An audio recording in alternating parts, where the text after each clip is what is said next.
No matter where you live, news pouring out of Texas is hitting home for many people. Groups across central Illinois are talking about starting donation drives, and a U of I professor is researching situations similar to the one unfolding in the South. We'll be getting to all of that in just a minute, but first, authorities still out searching for bodies in Kerr County today. That's about 2 hours northwest of San Antonio.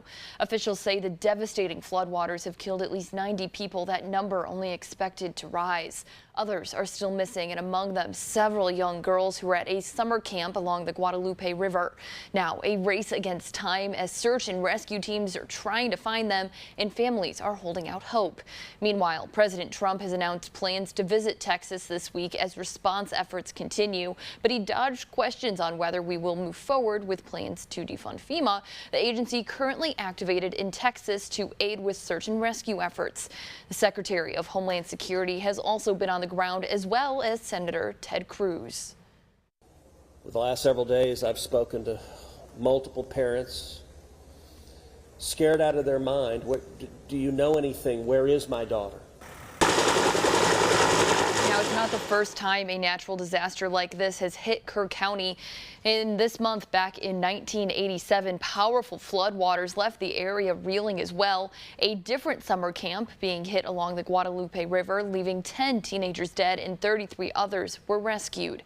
Now, here in central Illinois, groups are organizing to help where they can. The First Presbyterian Church of Gibson City is donating $5,000 to Out of Chaos Hope.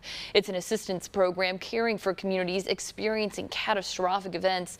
The money will be going to flood relief efforts. And coming up tonight at 10, you will hear from a U of I professor dedicating her research to inland flooding across the country, a deep dive into her scientific perspective. That's at 10.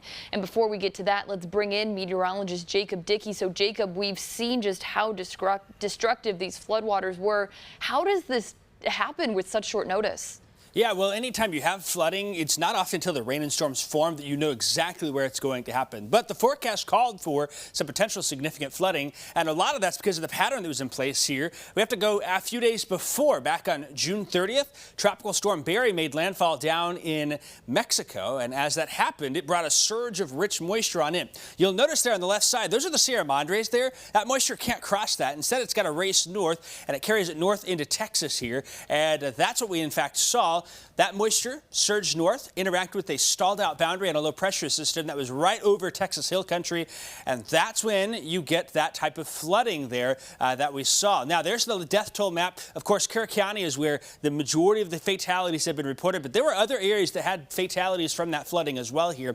And tonight, more flooding possible in these same areas across parts of Texas. So they are not out of the woodwork just yet here. I want to run you through a timeline real quick here. Something I've seen a lot about. First off, at 1:18 on Thursday, there was a flood watch issued. Then by 6:10, there's a separate discussion issued saying, hey, the potential for flooding in the hill country really picking up during the overnight hours. At 1:06 a.m., flash flood warning issued for Kerr County. By 4:03, they upgraded to a flash flood emergency. And at 4:20 there, the Guadalupe River at Hunt hit major flood stage. There was adequate warning, but Amanda, what you may notice about that is those storms happened at night.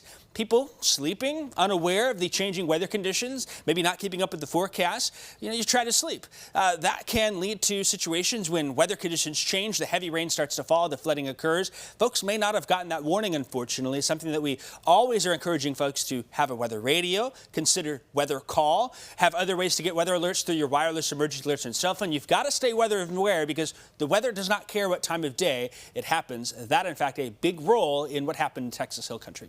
All right, Jacob, thank you so much for breaking all that down. Just heartbreaking situation there.